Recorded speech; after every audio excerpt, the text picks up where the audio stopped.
नमस्कार सर। सत साहिब जी। सर क्या नाम है आपका? कृष्णलाल जी। सर कहाँ से आए हैं? जलंधर सिटी पंजाब में। सर संत रामपाल जी महाराज से नाम दीक्षा आपने कब ली? 11 दिसंबर 2016 ਨੂੰ। संत रामपाल जी महाराज से नाम दीक्षा लेने से पहले आप क्या भक्ति साधना करते थे? बचपन में तो मैं माता शेरावाली की भक्ति करता था और ये करते करते करते करते मेरा जीवन बड़ा हो गया, पढ़ाई ख़त्म हो गई और मैं आर्मी में चला गया। वहाँ भी मैं जाकर यही काम करता था और एक सज्जन ने मेरे से कहा कि भाई तुम ये क्या कर रहे हो? मैं कहा जी शेरावाली माँ की भक्ति करता। उन्होंने बोला भाई तेरा गुरु कौन है? मैंने बोला जी गुरु तो कोई नहीं है। कहता गुरु तो बिना कोई भी भक्ति करना बेकार है, आपने भक्ति करनी है पहले गुरु बनाओ। तो उस गुरु की तलाश में उन्हीं से मैंने पूछा कि गुरु कहाँ मिलेगा, कैसे मिलेगा? तो उन्होंने बताया कि मैं पंजाब में रहता हूँ, आप कहाँ रहते हो? मैं कभी मैं भी पंजाब में रहता हूँ। कहते हैं कि पंजाब से सबसे बड़ा इस टाइम में राधा स्वामी डेरा है, वहाँ आप गुरु बना सकते हो। तो 10 दिन की एमरजेंसी छुट्टी ली, राधा स्वामी डेरे गया और लाइन में लग गया। और जब मेरी बारी आई तो उन्होंने पूछा कि आपने कितने सत्संग पहले सुने हैं? तो मैंने जवाब दिया जी मैंने तो कोई सत्संग नहीं सुना। तो वहाँ से जवाब आया कि आप 5-6 महीने पहले सत्संग सुनो, उसके बाद में आपको नामदान मिलेगा। तो वापस आर्मी में चला गया और मन में ये आया कि अब गुरु तो नहीं मिलेगा, क्या किया जाए। सोचते सोचते एक दिन ऐसा मन में आया कि परमात्मा के बिना जीवन अधूरा है। अब परमात्मा की खोज में निकलने के लिए ये नौकरी छोड़नी पड़ेगी। फाइनल कर लिया, रिजाइन दे दिया, एक्सेप्ट नहीं हुआ। फिर दिया, नहीं एक्सेप्ट हुआ। तीसरी बार मेरा रिजाइन एक्सेप्ट हो गया और मैं घर चला गया। जब घर वालों को पता चला कि इसने नौकरी छोड़ दी है, उन्होंने मेरे फादर को बताया। फादर ने मेरे घर से निकाल दिया। कहता बेटा जहाँ से आए वहाँ चले जाओ। घर के निकलने के बाद मैं जलंधर आ गया। सेटल होने में थोड़ा टाइम लगा। उसके बाद फिर सत्संग सुने राधा स्वामी के और सन 1994 में मेरे को नामदान मिला राधा स्वामी का। उसके बाद मैं मन तन से राधा स्वामी डेरे की सेवा करने लगा और तकरीबन 20 साल सेवा की। कि 20 साल के बाद में मैं इतना कमज़ोर हो गया कि मेरा चलना फिरना उठना बैठना भी कठिन हो गया। जब ये दिक्कत आई, प्रार्थना लगाई तो उन्होंने कहा कि भाई यही परमात्मा मिलने का एक तरीका है। आपकी टांगें सो जाती है, कोई बात नहीं। आपका शरीर सो जाता है, कोई बात नहीं। जीवित मरना इसी को ही कहते हैं। जो जीवित मरता है उसी को परमात्मा मिलता है। तो फिर भी अपना हठ नहीं छोड़ा। 2 साल और लगा रहा तो पागल हो गया। घर वालों ने उठाया और पागल खाने हॉस्पिटल में लेने के लिए चले गए मेरे को। रास्ते में मेरा छोटा भाई साथ बैठा था। उन्होंने मेरे लड़कों को समझाया कि बेटा इनको किसी और हॉस्पिटल में एक बार चेक करवा लो। तो एक माइंड डॉक्टर था एक रास्ते में हॉस्पिटल में, उसमें मेरे को ले गए और उस डॉक्टर ने पूछा भाई ये क्या है? मैं कहा जी ये हाथ है, राइट हैंड है, 5 उंगल है इसकी, इसी से हम ज़्यादा काम करते हैं। तो उन्होंने मेरे बच्चों को अपने कमरे से बाहर निकाल दिया और मेरे को पूछने लगे भाई क्या आपको कोई सदमा लगा है, कोई माया का, कोई अपने नज़दीकी छूटने का? आपका दिमाग जो है वो एक जगह में फंस गया है। मैं कहा सर ऐसी कोई बात नहीं। कहता फिर आप कोई ऐसा सिमरन कर रहे हो किसी को पाने के लिए, क्या कर रहे हो? मैं कहा जी सिमरन तो कर रहा हूँ। कहाँ का? मैं कहा जी डेरा ब्यास का। तो उन्होंने बच्चे को बोला मेरे को कि तुम जाओ, इसको मेरे पास 2 दिन के लिए रहने दो। उन्होंने 2 दिन मेरे को बेहोश ही रखा, और तीसरे दिन जब बेहोशी से मैं बाहर आया तो मैं 50% नॉर्मल था। तो फिर वो डॉक्टर ने मेरे को बताया कि जो आप कर रहे हो इसको छोड़ दो। अगर आप अपना लाइफ चाहते हो, ठीक रहना चाहते हो, इसको छोड़ दो।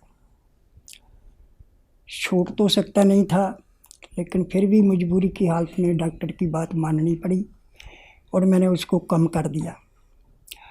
और मैंने अपने एक दरवाजे के आगे जब मकान बनाया था उस समय गुरु कबीर जी की फ़ोटो लगाई हुई थी।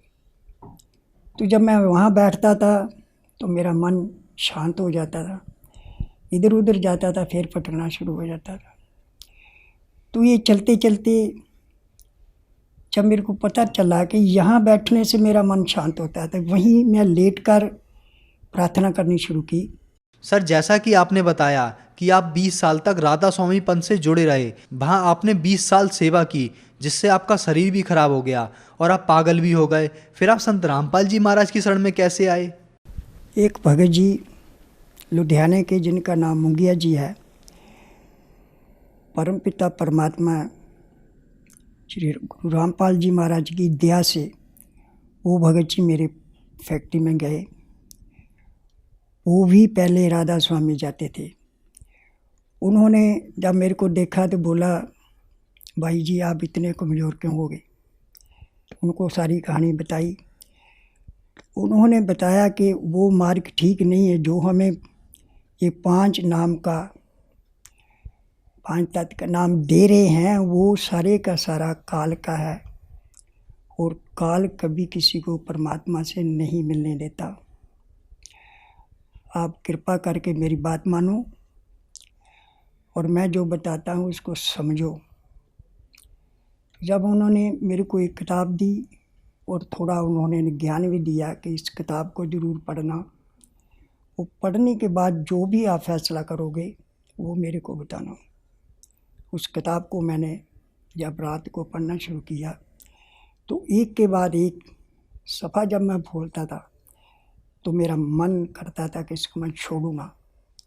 पूरी किताब पढ़ने के बाद भी मैं उसको छोड़ा, और दूसरे ही दिन मैंने उनको फ़ोन लगाया, भाई मैं आपके पास आ रहा हूँ, वो मेरे को ये नाम दिला दो।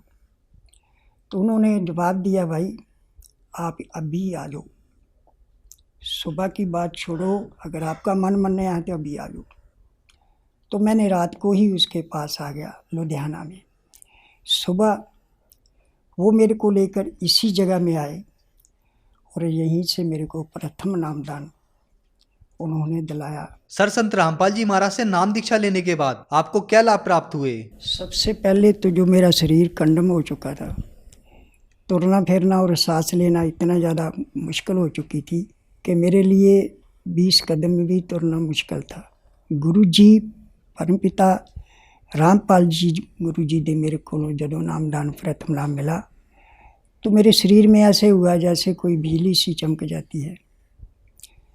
धीरे धीरे जैसे जैसे मैं उस सिमरन को करता रहा, भूख थी, रात दिन उसको छोड़ा नहीं,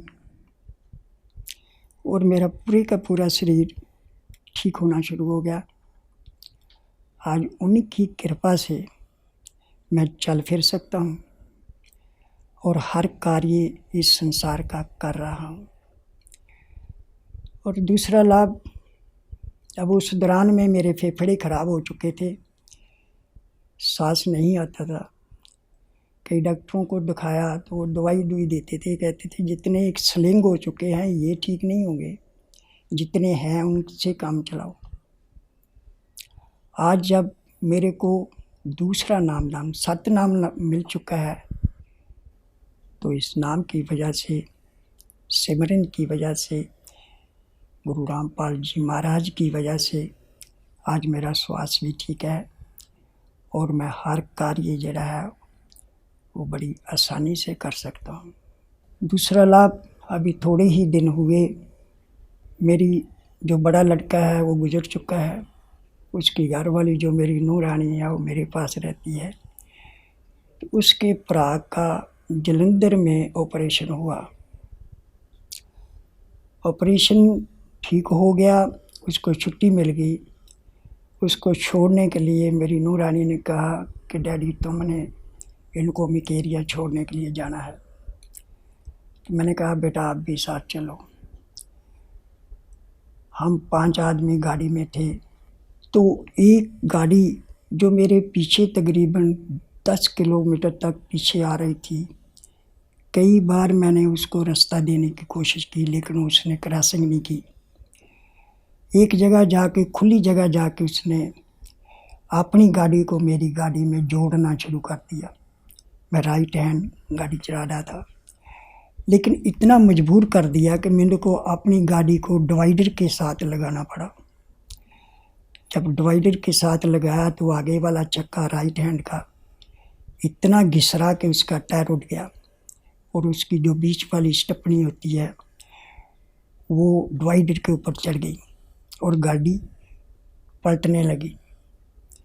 तो परमपिता परमात्मा रामपाल जी महाराज की दया से वो गाड़ी पलटन से बच गई। पहिया नीचे गिरा और गाड़ी सीधी हो गई। हम पांचों ही उनकी दया से बच गए, अदरवाइज वहाँ बचने का हमारा कोई भी, गुरु जी की और क्या कृपा आपको बताऊं। आज जिस मकसद के लिए हमने पिछले 24 साल गुजारे, उनका मकसद मिला और हम परमात्मा के दरबार में आ गए। मेरे सच्चे पातशाह के दरबार में हर समय परमात्मा की दया होती है। जब मैं राधा स्वामी की भक्ति कर रहा था तो उस भक्ति से जैसे मेरा शरीर खराब हो गया, वैसे वैसे ही मेरे फेफड़े जो हैं वो भी खराब हो गए। तो उनको ठीक कराने के लिए हॉस्पिटल गया, चेक करवाया और उन्होंने मेरे को डिक्लेयर किया कि आपके फेफड़े जो हैं 85% स्लिंग हो चुके हैं और इनके लिए दवाई है। अगर थोड़ा आगे के लिए जो रहते हैं वही बच सकते हैं, ये ठीक नहीं हो सकते। उसी दौरान में मेरे बड़े लड़के की मौत हो गई और वो इस दुनिया से चले गए। उनका भी सदमा लगा। उनके छोटे छोटे बच्चे, 2-3 बच्चे हैं, वो रह गए। उसके बाद में भक्ति ना छोड़ने की वजह थी मेरी मिसेज की भी 2 साल के बाद में मृत्यु हो गई और मैं अकेला ही रह गया। तो गुरु रामपाल जी महाराज ने कृपा की थी, अपना भक्त भेजा। उन्होंने मुझे ये मार्ग दिखाया और इस मार्ग में आकर मेरे को परमात्मा का सच्चा नाम मिला और सच्चाई सामने आई। जो वो 5 नाम खाल के देते थे, हमें पता चला कि वो खाल है, खाल के नाम है, उनसे कोई फ़ायदा होने वाला ना था। लेकिन पहले हम भूले हुए थे, उन्हीं की भक्ति कर रहे थे और दुख उठा रहे थे। आज हमें गुरु रामपाल जी की कृपा से हर सुख मिला है और हर सुख से हम बिल्कुल आपके सामने ठीक ठाक हैं, पूरा कामकाज कर सकते हैं, कोई भी परेशानी हमें नहीं है। जैसा कि आपने बताया कि आप 20 साल तक राधा स्वामी पंथ से जुड़े रहे, फिर आपने 2 साल से संत रामपाल जी महाराज की भक्ति शुरू की, तो इन दोनों भक्ति साधनाओं में आपको क्या अंतर दिखा? सर, जैसे कि मैं बता बैठा कि वो 20 साल के बीच में जब भी उनसे प्रार्थना की जाती थी कि हमें परमात्मा का कुछ भी अनुभव नहीं हो रहा, तो वो एक ही बात बताते थे कि समय को और बढ़ा दो, जैसे 2 घंटे, 2.5 घंटे, 3 घंटे कर दो। तो वो करते करते करते करते हमारा शरीर जो बिल्कुल ख़त्म हो गया और हमारा बड़ा लड़का भी गुजर गया हमारी आंखों के सामने और हमारी मिसेज भी गुजर गई। ये सब उसी दौरान में सब कुछ हुआ। जब हम उसको छोड़ के परमपिता परमात्मा गुरु रामपाल जी चरण में आए, तो एक तो हमें वो जो सदमा था उससे हमें गुरु जी ने बाहर निकाला, क्योंकि सदमे में रहकर कोई भी भक्ति नहीं होती। तो गुरु जी ने पहले हमें उस सदमे से बाहर निकाला, फिर उन्होंने अपना सच्चा नामदान दिया। उस नामदान को पाकर हम आज धन हो गए। आपके सामने ये मेरा शरीर है, ये सारे कार्य इस संसार के भी कर सकता है। सर, जो श्रद्धालु आज आपको देख रहे हैं, खास करके उन लोगों के लिए जो राधा स्वामी पंथ से जुड़े हैं, उनको आप क्या संदेश देना चाहते हैं? कि ये भगत इस काबिल तो नहीं है कि किसी को कोई संदेश दे सके, लेकिन मैं प्रार्थना कर सकता हूँ कि वो मेरे भक्तजन जो इस संसार में इस शरीर में आए हुए हैं, उनके लिए, सबके लिए ज़रूरी है सच्ची भक्ति और सच्चे परमपिता परमात्मा का नामदान होना बहुत ज़रूरी है। अगर उनके पास सच्चा मार्ग नहीं मिला, सच्ची नामदान भक्ति नहीं मिली, तो वो सारी उम्र भी कोई भक्ति दूसरी करेंगे तो वो कभी भी इस 84 के चक्कर से निकल नहीं पाएंगे, मुक्ति नहीं कर पाएंगे। तो आपसे मेरी सबसे हाथ जोड़ के बेनती है, आज का समाज पढ़ा लिखा है, समझ सकता है, सोच सकता है, और सच्चा गुरु परमपिता परमात्मा जो इस समय इस सृष्टि में आए हुए हैं, गुरु रामपाल की शरीर में, उनसे नामदान लेकर, उनसे मार्ग को अपनाकर, उनकी सच्चाई को जान करके उनसे नामदान लीजिए और अपना इस 84 के चक्कर से मुक्ति कर पाइए। सर, संत रामपाल जी महाराज से नाम दीक्षा कैसे ली जा सकती है? गुरु रामपाल जी महाराज का जो आज सत्संग चल रहे हैं वो कई चैनलों पर चल रहे हैं। उसके नीचे एक पट्टी चलती है पीले रंग की, उसके ऊपर मोबाइल नंबर दिए हुए हैं। जो भी भक्तजन इस मार्ग माना चाहता है वो उस नंबर में फ़ोन लगाकर पूछ सकते हैं। और जहाँ जहाँ नामदान सेंटर खुले हुए हैं उनके नज़दीक का नामदान सेंटर उसको बता दिया जाता है, वहाँ जाकर वो गुरु रामपाल जी महाराज का नामदान प्राप्त कर सकता है और अपनी मुक्ति कर सकता है। धन्यवाद सर। सत साहिब जी।